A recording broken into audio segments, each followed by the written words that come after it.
요한복음 14장 6절 말씀을 같이 읽겠습니다. 예수께서 이르시되 내가 곧 길이요 진리요 생명이니 나로 말미암지 않고는 아버지께로 올 자가 없느니라. 아멘. 구원받은 하나님의 자녀는 성령이 내주하시기 때문에 어떤 문제나 고난이 와도 절대 망하지 않습니다. 그래서 생각만 바뀌면 됩니다. 또 틀린 동기만 바꾸면 됩니다. 다른 사람을 만났을 때도 여기에 대한 확실한 답을 줘야 됩니다. 자, 그래서 구약시대 때 하나님이 많은 기적과 응답을 주셨죠. 이스라엘이 400년간 노예 생활을 하고 애굽에서 나왔을 때 홍해 바다 앞에서 하나님은 홍해가 갈라지는 기적도 보이셨고 광야에서 수많은 기적들을 행하셨고 하나님이 응답을 하셨는데 그 기적들과 응답들 때문에 중요한 본질을 놓친 겁니다. 뭘 놓쳤습니까? 복음을 놓쳤어요. 구원에는 관심이 없어요. 기적을 바라보고 응답을 쳐다보느라고 구원을 다 놓치고 이스라엘은 애굽, 블레셋, 아수르, 로마, 바벨론, 아람 강대국을 이긴 그 승리에 심취해 있었습니다. 우리의 모습이죠. 그래서 우리도 그렇습니다. 응답 때문에 복음 놓치고 또 기적이 일어난 것 때문에 구원의 축복을 놓치고 자, 이 복음을 안 전하면 어떻게 됩니까? 복음을 전혀 전하지 않기 때문에 하나님이 주신 기적입니다. 애굽에 400년간 노예로 있었던 그 이유가 뭡니까? 복음 놓쳤기 때문입니다. 애굽에서 왜 종노릇했습니까? 복음 전하지 않기 때문입니다. 왜 또 바벨론의 포로가 됐습니까? 복음 놓쳤기 때문입니다. 왜 로마의 속국이 됐습니까? 선교를 놓쳤기 때문입니다. 그냥 이 창피한 일인데요. 여기서 건져내시고 복음 회복하시려고 주셨던 이 기적, 응답 이런 것 때문에 또 중요한 본질을 놓친 거예요. 하나님이 왜 성경에 말씀을 주셨습니까? 그리스도를 통해서 하나님 만나는 길을 알려주시기 위해서 말씀을 주신 거예요. 그런데 이 성경을 붙잡고 복음을 놓친 겁니다. 그래서 유대인들은요, 성경을 다 외우고 율법을 다 준수하는 것 같이 보이지만 가장 중요한 복음을 모릅니다. 그래서 하나님이 아예 이 땅에 오셨는데 그 오신 그리스도를 알지 못하죠. 그리고 그 예수님이 안식일 날 병자를 고치신 거 가지고 시비를 걸죠.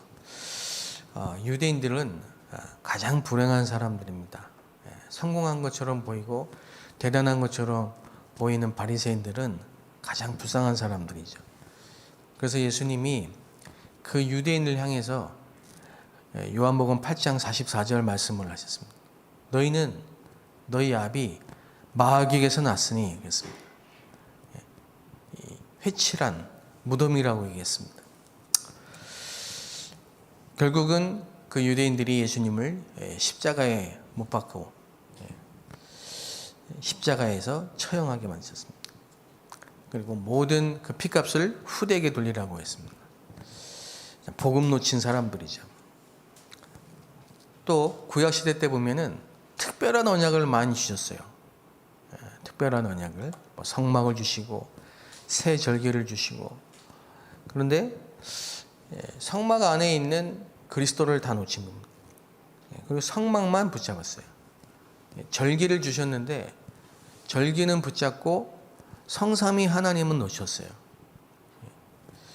언약궤에 너무 집착하고 언약만 놓쳤습니다. 이 뒤에 눈에 보이지 않는 사탄이 복음 놓치도록, 복음만 듣지 못하도록. 그래서 고린도후서 4장에 보면은 혼미케 한다고 했습니다. 고린도후서 4장 4절에서 7절 보면요, 복음의 빛이 비치지 못하도록 혼미케 해요. 희한하게 복음만 못 들어요. 오만 거 때만 거 다 하는데 복음만 놓칩니다. 가장 중요하고 생명 같은 이 복음만 관심이 없어요. 그런데 그 속에 있는 이 렘넌트 7명의 특징은 뭐냐? 그리고 그 렘넌트를 키운 중직자들은 공통적으로 이 언약만 붙잡았습니다. 다른 거 별로 중요한 거 아니에요. 언약만 붙잡았어요. 하나님이 나와 함께 하셨다. 똑같이 하나님이 요셉과 함께 하심으로 나와 함께 하신 예수께서 공통적으로 고백드립니다. 그렇죠? 우리가 하나님을 떠나서 창세기 3장 사건 이후 아담과 하와 이후로 모든 인간이 죄를 범하여 하나님의 영광에 이르지 못하는 원죄입니다. 하나님과 함께 해야 될 인간이 하나님을 떠나서 하나님의 형상을 잃어버리고 하나님이 주신 생기, 생명이 떠나가고 사탄의 영이 그 영을 장악하고 지옥의 배경 속에 원죄 아래 하나님을 떠나서 살게 된 인간. 그게 인간의 근본 문제예요. 그런데 약속하신 대로 여자의 후손으로 오셔서 사람의 몸을 입고 이 땅에 오신 성육신하신 그리스도, 영세전에 계셨지만 약속하신 대로 사람의 몸을 입고 이 땅에 오신 그 그리스도, 그리고 십자가에 달려서 피 흘리고 죽으신 그리스도, 약속하신 대로 3일 만에 부활하신 그리스도, 그리고 승천하신 그리스도, 재림주로 서실 그리스도, 심판주로 오실 그리스도, 그 그리스도로 말미암아 하나님 만나는 새롭고 산 길이 열려버렸습니다. 양이나 염소의 피로 하지 아니하고 자기의 피로 영원한 속죄를 단번에 이루셨느니라. 그 예수님이 말씀하시기를 내가 길이요 내가 진리요 내가 생명이니 나로 말미암지 않고는 아버지께로 올 자가 없느니라. 눈에 보이지 않는 이 사단은 하와를 넘어뜨린 것처럼 보암직하고 지혜롭고 탐스럽게 한 거, 육신적인 거, 세상적인 걸로 계속 하나님의 말씀, 하나님의 언약, 그리스도의 생명의 복음만 놓치도록 자꾸 방해합니다. 사건을 통해 놓치게 만들고, 응답이 와서 놓치게 만들고, 기적이 일어나서 또 놓치게 만들고, 특별한 언약 붙잡아 또 놓치고, 복음을 계속 놓칩니다. 이게 사단의 최고의 전략이고, 그 결과로 사람들은 해결할 수 없는 문제 재앙에 계속 빠집니다. 그래서 현장에 가서 사람 만나보면요, 계속 얘기합니다. 계속 전부 육신적인 거, 세상적인 거. 그런데 하나는 더 몰라요. 하나, 예수가 그리스도, 그리스도께서 모든 문제를 다 이루시고 끝내셨다는 사실 하나만 모르는 거예요. 그렇기 때문에 하나님이 나와 함께 하신다는 고백을 할 수가 없어요.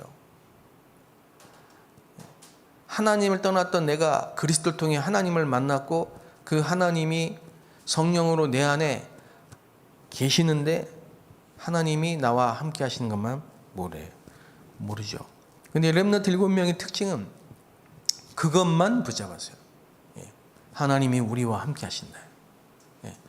상관없다 이거예요. 핍박이 와도 어려움이 와도 괜찮다 이거예요. 불 속에 들어가도 괜찮다 이겁니다. 그리 아니하실지라도 괜찮다 이거예요. 왜? 하나님이 우리와 함께 하시기 때문에. 만군의 주 여호와의 이름으로 모든 이 사자와 곰의 발톱에서 나를 양을 지키신 그 하나님이 지금 나와 함께 하시기 때문에 상관이 없다.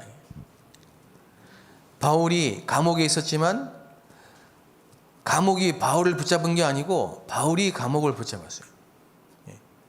능력 주시는 자 안에서 내가 모든 걸 할 수 있다. 보통 말이 아닙니다. 능력 주시는 자 안에서 내가 모든 걸 할 수 있다. 그리스도 안에서 기뻐해라. 주 안에 감사해라. 여러분, 우리에게 주신 최고의 약속과 최고의 응답과 최고의 축복이 뭡니까?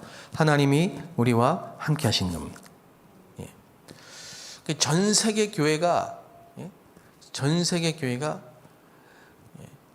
성탄절만 붙잡고 그리스도를 놓쳤기 때문에 결국은 유럽 교회가 문을 닫아버렸습니다.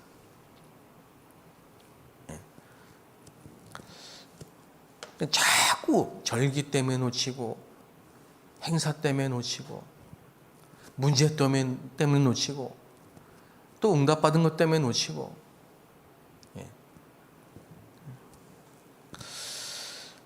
그런데요, 언제든지 그리스도만 붙잡을 때 승리하는 겁니다.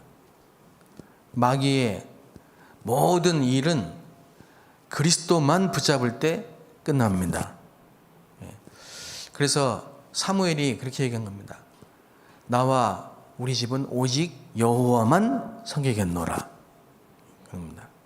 여러분, 야곱에게 계속 문제 옵니다.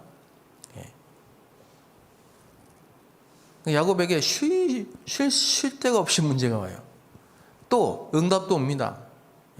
부자가 됩니다. 근데 야곱의 가족이, 야곱의 가문이 하나만 놓치는 거예요. 그리스도만 놓쳤어요. 그러니까요, 어려움이 계속 옵니다. 그래서 창세기 32장에 보면은 이 야곱이 결단하죠. 자, 우리가 이제는 베델로 올라가자. 베델로. 베델이 뭡니까?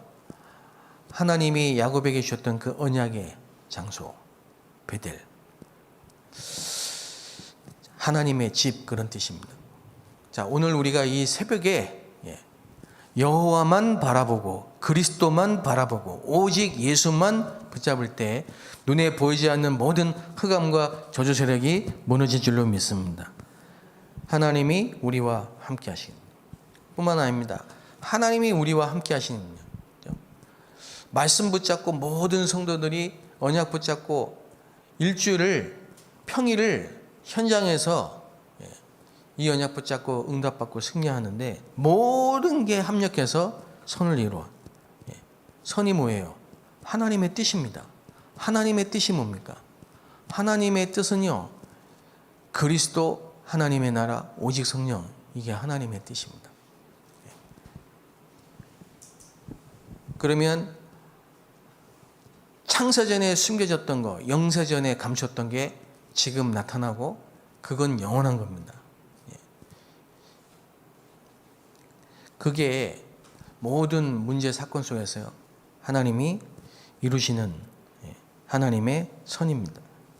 그래서 전도는 되어지는 거죠. 사람들이 전도를 오해하는 거예요. 복음도 오해하고 복음 오해하니까 전도도 오해하죠. 전도만 자꾸 얘기하는, 전도만 얘기하는 게 아니에요. 전도 안에 모든 게 다 있어요. 모든 걸 하나님이 합력해서 선을 이루어요. 그게 전도예요. 애굽에 가게도 하시고 애굽에서 빠져나오게도 하시고 강대국을 일으켜서 전쟁도 일으키시지만은 그 속에서 하나님이 또 언약을 회복하시고 모든 게 하나님의 구원의 역사 속에 다 있습니다. 그래서 오늘 동기를 바꿔야 됩니다. 동기가 안 바뀌는 이상은 하나님을 볼 수가 없습니다. 마태복음 5장에 예수님이 산상보온, 산에서 제자들에게 뭐라고 말씀하셨냐면 마음이 청결한 자는 하나님을 볼 것이요. 마음이 청결하다는 말은 동기가 바뀐 거예요. 동기가 있으면 영안이 어두워집니다. 하나님의 뜻, 하나님의 계획을 볼 수 없어요. 그 동기를 계속 못 바꾸고 있는 사람들은요, 언제든지 보면요, 전부 하나님의 계획과 반대쪽으로, 말씀과 반대쪽으로 자꾸 움직입니다. 어려운 거죠. 저와 여러분에게 정말 눈에 보이지 않는 모든 상처와 눈에 보이지 않는 틀린 동기, 생각, 것들이 오늘 청결해지는, 예수의 피로 깨끗해지고 주의 말씀으로 깨끗해지고 하나님의 말씀으로 치유되고, 그래서 하나님의 뜻을 찾고 하나님의 계획을 찾고 동기가 바뀌면서 하나님을 보는 이런 역사가 일어나게 되시기를 주의 이름으로 축복합니다. 살아계신 하나님, 오늘도 말씀하신 대로 우리의 모든 동기가 바뀌고 하나님을 바라보는 승리의 날이 되게 하여 주옵소서. 예수 그리스도의 이름으로 기도합나이다. 아멘.